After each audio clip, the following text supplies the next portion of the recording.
होगी जिसकी वक्रता त्रिज्या 32 हो, यानी वक्रता त्रिज्या साथियों कितने दी है 32। वक्रता त्रिज्या को साथियों हम बोलते हैं आर बोलते हैं, क्या बोलते हैं साथियों आर बोलते हैं, जो हमें 32 दी गई है, ठीक है। और दर्पण का साथियों मैं सूत्र बता दूं आपको, जो सिंपल सा होता है वो क्या होता है F बराबर R2/2 होता है साथियों, क्या होता है F बराबर R2/2। तो साथियों यहाँ पर हमें R कितनी दी है 32, 32 में 2 का भाग देंगे साथियों, हमारी F आ जाएगी 16, कितनी आ जाएगी साथियों 16 आ जाएगी। और 16 हमें कौन से ऑप्शन में दिया गया, 16 हमें ऑप्शन ब में दिया गया, वो एकदम राइट हो जाएगा, ठीक है साथियों, समझ में आया, अच्छी बात है। उसके बाद बात करते हैं क्वेश्चन 2 की। क्वेश्चन 2 साथियों में बोल रहा है स्वस्थ आंख के लिए दूर बिंदु होता है, तो साथियों आपको याद रखना है, ये याद रखने का सवाल है, 25 सेंटीमीटर होता है साथियों, कितना होता है 25 सेंटीमीटर, आपका एकदम राइट आंसर हो जाएगा, ठीक है। उसके बाद बात करें साथियों नेक्स्ट क्वेश्चन की। इसके बाद साथियों क्वेश्चन नंबर 3 आता है, वह है अंतरिक्ष यात्रियों को आकाश दिखाई देता है। जो साथियों अंतरिक्ष यात्री है उनको आकाश कैसा दिखाई देता है, जैसे हमें तो नीला दिखाई देता है साथियों, तो उनकी बात करें तो आपको याद रखना है साथियों, उनको आकाश काला दिखाई देता है, कैसा दिखाई देता है साथियों काला दिखाई देता है, ओके ठीक है। उसके बाद बात करें क्वेश्चन नंबर 4 की, एक लघु परिपथ में धारा का मान क्या होगा। तो साथियों लघु परिपथ का मतलब है एक छोटा तार, ठीक है ना, एक तो होता है बड़ा वाला तार और एक छोटे तार की बात की है। तो साथियों जितना छोटा होगा विद्युत धारा का प्रवाह उतना अधिकतम होगा, तो यहाँ पर आपका सही एकदम राइट आंसर हो जाएगा अधिकतम, ठीक है। उसके बाद बात करें नेक्स्ट की, वह बिजली के बल्ब का तंतु बना होता है। तो आपको याद रखना साथियों बिजली के बल्ब का जो तंतु होता है, आपने बिजली का बल्ब देखा होगा साथियों, इस प्रकार का रहता है ये बल्ब, और इसमें इस प्रकार का जो रहता है ना साथियों बीच में तंतु सा, वो किसका बना होता है, वो रहता है आपके टंगस्टन का, किसका होता है साथियों टंगस्टन का आपका बना होता है, ओके ठीक है। इसके बाद बात करें नेक्स्ट क्वेश्चन की, इसमें हमारा क्वेश्चन नंबर 6 आता है साथियों, समतल दर्पण की फोकस दूरी।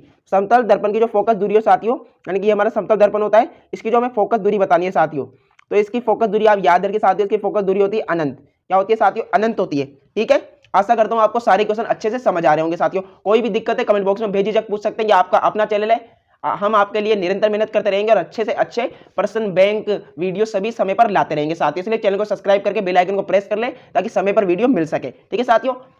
हाँ तो साथियों अब इसमें हमारा जो क्वेश्चन आता है नेक्स्ट वह है साथियों, मानव नेत्र द्वारा वस्तु का प्रतिबिंब बनता है, यानी कि मानव नेत्र है साथियों हमारी आंख, उस पर वस्तु का प्रतिबिंब कहाँ बनता है। तो साथियों इसमें आपका राइट आंसर हो जाएगा द रेटिना पर बनता है साथियों, किस पर बनता है रेटिना। एक बात ध्यान रखिए साथियों, इस रेटिना को कभी कभी हमारी जो क्वेश्चन है और बुक में क्या लिखा है दृष्टि पटल लिखा है साथियों, क्या लिखा है दृष्टि पटल, तो याद रहे दृष्टि पटल रेटिना को हिंदी में कहा जाता है, ओके ठीक है साथियों गलती ना करें। उसके बाद क्वेश्चन नंबर 8 है, वह है निम्नलिखित में कौन सा तत्व धात्विक है। निम्नलिखित में कौन सा तत्व धात्विक है, तो साथियों इसमें आपका ये लिथियम सल्फर और हीलियम तो साथियों गैसों में आ जाएगा, तो पी आपका एकदम राइट हो जाएगा, ठीक है। उसके बाद बात करें साथियों क्वेश्चन नंबर 9 की, वह है यूरेनियम है। तो यूरेनियम क्या है साथियों, यूरेनियम आपका रेडियो एक्टिव तत्व है, क्या है साथियों रेडियो एक्टिव तत्व, याद रखें साथियों, ओके ठीक है। उसके बाद साथियों 10वां है हमारा, सल्फर डाइऑक्साइड का जलीय विलयन होता है। तो साथियों सल्फर डाइऑक्साइड है उसका जलीय विलयन कैसा होता है साथियों, वह अम्ल बनाता है साथियों, तो वो क्या होता है अम्लीय हो जाएगा, क्या हो जाएगा साथियों अम्लीय, आपका एकदम राइट आंसर हो जाएगा, ठीक है। उसके बाद साथियों 11वां है, क्षारीय विलयन का पीएच है। तो साथियों आपको पता है जो पीएच स्केल होता है इस प्रकार का होता है, बीचों बीच 7 होता है और यहाँ पर हमारा 0 होता है और यहाँ पर साथियों कितना होता है 14 होता है। अगर हम 0 से 7 की बात करें साथियों इधर की साइड, तो ये तो अम्लीय होता है, और क्षारीय की बात करें साथियों तो 0 से इधर की साइड होता है। तो इसमें क्या हो जाएगा 7 से जो अधिक होता है वो क्या होता है क्षारीय होता है, तो आपका द एकदम राइट आंसर हो जाएगा साथियों इसमें 7 से अधिक, ओके ठीक है। आशा करता हूँ समझ में आ रहा होगा साथियों, ठीक है। इसके बाद बात करें क्वेश्चन नंबर 13 की साथियों, तो क्वेश्चन नंबर 13 हमारा है 25 डिग्री ताप पर जल का आयनिक गुणनफल होता है। तो साथियों इसमें आपका एकदम राइट आंसर हो जाएगा 10 की पावर -14, ये आपका एकदम राइट आंसर हो जाएगा, ठीक है। अब साथियों बात करते हैं हम अगले क्वेश्चन की, इसमें हमें दिया है क्वेश्चन नंबर 14, पित्त का निर्माण कहाँ होता है। तो साथियों आपको पता है पित्त जो होता है पित्ताशय में होता है, लेकिन पित्ताशय कहाँ होता है साथियों, मेन आपका आंसर होगा इसमें ब यकृत में साथियों, किसमें यकृत में, ठीक है ना। जो पित्ताशय करेंगे साथियों गलत हो सकता है, इसलिए आप यकृत करके आना, ठीक है। उसके बाद साथियों बात करें द्वार कोशिकाएं पाई जाती है, 15 क्वेश्चन बोल रहा है द्वार कोशिकाएं कहां पाई जाती है। तो साथियों आपका इसमें राइट आंसर हो जाएगा रंध्रों में पाई जाती है, कहां पाई जाती है साथियों रंध्रों में पाई जाती है, ठीक है साथियों।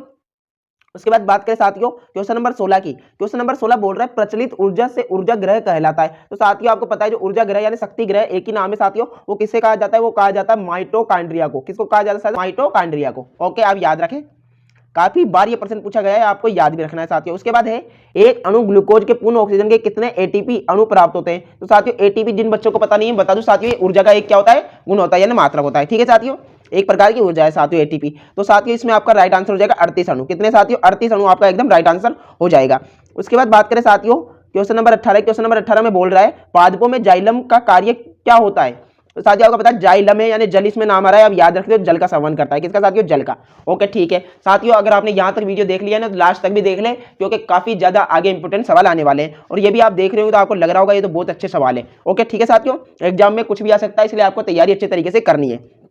उसके बाद बात करें साथियों 19वें क्वेश्चन की, अलैंगिक जनन मुकुलन द्वारा होता है। तो अलैंगिक जनन साथियों मुकुलन द्वारा होता है, कहां होता है साथियों, राइट आंसर हो जाएगा यीस्ट में होता है साथियों, कहां होता है, यीस्ट में, आपका ब एकदम राइट आंसर हो जाएगा। 20वां क्वेश्चन साथियों, केवल प्रोटीन के बने होते हैं, तो साथियों आपका इसमें राइट आंसर होगा, तो इसमें साथियों आपका राइट आंसर प्रयांश हो जाएगा। ठीक है ओके, बात करें साथियों नेक्स्ट क्वेश्चन की, इसमें आता है खंड ब, यानी वर्णनात्मक प्रश्न है साथियों, वर्णन करना है, तो मैं आपको यहाँ स्क्रीन पे आंसर बता दूंगा, पढ़ के रीड करके समझा के, तो आप देख ले। क्वेश्चन नंबर 1 है साथियों लघु उत्तरीय प्रश्न का, 15 सेंटीमीटर फोकस दूरी के लिए उत्तल दर्पण से कोई बिंब 10 सेंटीमीटर की दूरी पर रखा है, तो प्रतिबिंब की स्थिति तथा प्रकृति क्या होगी। तो साथियों इसमें लगेगा हमारा दर्पण सूत्र, कौन सा सूत्र रहेगा, दर्पण।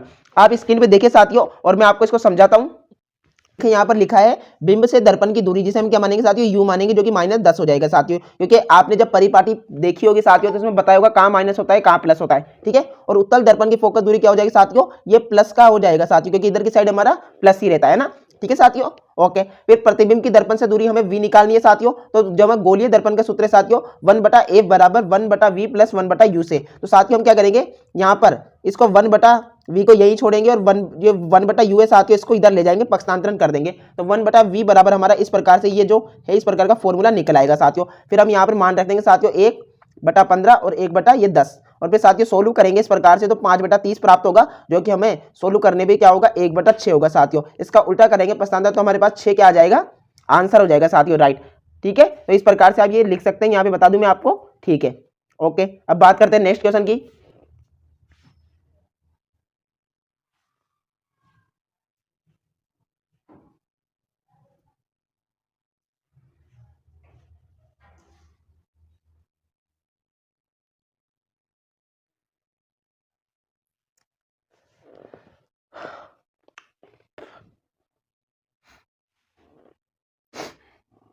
हाँ तो साथियों अब इसके बाद साथियों हमारा जो क्वेश्चन नंबर 2 है वह बोल रहा है कि कांच के प्रिज्म द्वारा श्वेत प्रकाश का विक्षेपण स्पष्ट कीजिए, श्वेत प्रकाश का विक्षेपण स्पष्ट कीजिए। तो साथियों आपको स्क्रीन पे देखिए, आपको यही लिखना है, तो आपको अच्छे नंबर मिल जाएंगे। आप प्रकाश का विक्षेपण एक प्रिज्म से गुजरने पर अपने घटक रंगों में सफेद प्रकाश की किरण के विभाजन की घटना है, 7 रंगों के बैंड को प्राप्त यानी कि दृश्यमान स्पेक्ट्रम कहा जाता है। सफेद प्रकाश का विक्षेपण इसलिए होता है क्योंकि सफेद प्रकाश के रंग कांच के प्रिज्म के माध्यम से विभिन्न गति से यात्रा करते हैं। ठीक है साथियों, इस प्रकार से हो जाएगा।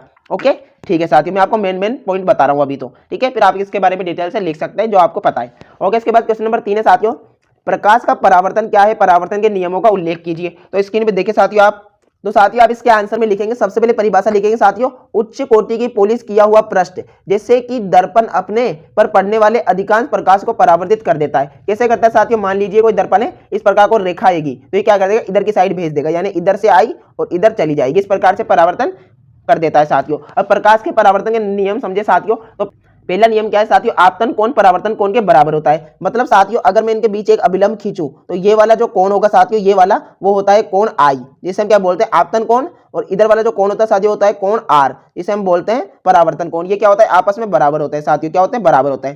ठीक है, फिर सेकंड नियम है साथियों, आपतित किरण दर्पण के आपतन बिंदु पर अभिलंब तथा परावर्तित किरण सभी एक ही तल पर उपस्थित होते हैं। तो साथियों ये दर्पण है, यहाँ पर ये आपतित किरण, अभिलंब, और ये क्या है, परावर्तित किरण, एक ही तल पे उपस्थित है यहाँ पर साथियों। तो इस प्रकार से नियम बोल रहा है, तो ये आप लिख सकते हैं साथियों। ठीक है, चाहे तो स्क्रीनशॉट भी ले सकते हैं। ओके ठीक है, अब बात करते हैं नेक्स्ट क्वेश्चन की।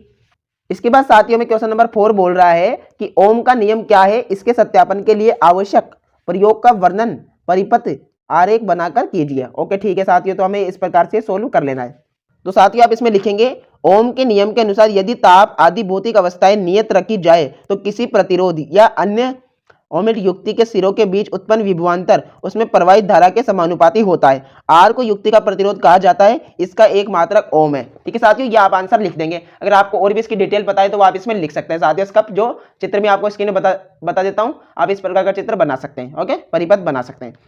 तो साथियों हमें क्वेश्चन नंबर 5 बोल रहा है, निस्तापन और भर्जन में क्या अंतर है साथियों, निस्तापन और भर्जन में क्या अंतर है साथियों। तो हमें अंतर बताने, तो अंतर में आप लिखेंगे साथियों, निस्तापन वह प्रक्रिया है जिसमें अयस्कों को वायु की अनुपस्थिति में या सीमित वायु की उपस्थिति में गर्म किया जाता है, उसे गलनांक से कम ताप पर गर्म किया जाता है। भर्जन विधि में अयस्कों को वायु की अधिकता में गलनांक से अधिक ताप पर गर्म किया जाता है। ठीक है साथियों, ये अंतर आप इसमें लिख देंगे। ओके ठीक है। उसके बाद साथियों छठा है पीएच मान क्या है साथियों, दैनिक जीवन में पीएच का महत्व बताइए। आशा करता हूं साथियों आपको अब तक सारा क्वेश्चन का आंसर समझ में आए होंगे। साथियों वीडियो अच्छा लग रहा है तो लाइक कर दे, चैनल को सब्सक्राइब कर दे, बेल आइकन को प्रेस कर ले ताकि समय पर वीडियो मिल सके। और ये जो पेपर है साथियों इसका तो मैं आपको पीडीएफ प्रोवाइड करा दूंगा साथियों व्हाट्सएप ग्रुप में। इस स्क्रीन पर दिखाई दिए गए नंबर को साथियों ऐड करके अपने फोन में मुझे मैसेज करें ताकि मैं आपको उसका इस पेपर का पीडीएफ भेज सकूं साथियों। ओके ठीक है। और साथियों अगर आप डायरेक्ट हमारे व्हाट्सएप ग्रुप में ज्वाइन होना चाहते हैं तो उसके लिंक डिस्क्रिप्शन में, वहां से आप ज्वाइन हो सकते हैं। ठीक है साथियों।